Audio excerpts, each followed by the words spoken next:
আসসালামু আলাইকুম। আলহামদুলিল্লাহ, এই যে অপারেশন শেষ করলাম, খুবই চমৎকারভাবে অপারেশন শেষ হয়েছে। ঠিক আছে, আপনাদের সাথে আরও একজন রোগী, ডাক্তারের বাবা, তারও অপারেশন শেষ করলাম। ওই ডাক্তার নিজেও উপস্থিত ছিল।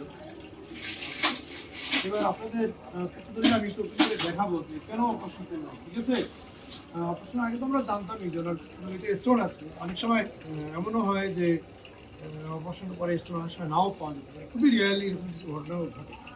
আমরা একটু দেখবো যে আপনাদের কাছে ঠিক হয়েছে। তবে অপারেশনটা অত্যন্ত সুন্দরভাবে শেষ হয়েছে, কোনো ব্লিডিং হয়নি।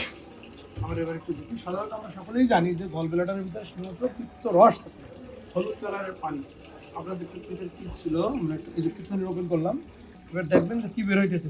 কি এগুলো বলেন, কি দেখা যাচ্ছে বলেন, জোরে বলেন। কয় হাজার হবে? সবগুলো কি হ্যাঁ, সবগুলো স্টোন না? সব স্টোন স্টোন দেখছেন এত। ও এক এক পেশেন্ট এক এক রকম। দেখেন আপনাদের সাথে আর একজন রোগীর অপারেশন হয়েছে, মাত্র 2 টেস্ট, বড় বড় 2 টেস্ট, একই সাথে অপারেশন। আর এখানে ঠিক আছে। হ্যাঁ, 5 ঘন্টা পরে পানি খাবে আর রাত 9টার দিকে বাসায় চলে যাবে। আজকে রাত 9টার দিকে বাসায় যাবে। 5 ঘন্টা এখন না, 5 ঘন্টা পরে মুখে একটু পানি খাবে, তারপরে রাত 12টার দিকে একটু গরম খাবার দিবেন, আর সকাল থেকে স্বাভাবিক খাবার খাবেন। শুধুমাত্র খাসি, গরু, পোলাও, কুমড়া, বিরিয়ানি আগামী 7 দিন খাবেন। অনেক কম ঝাল মশলা দিয়ে, শাকসবজি, মাছ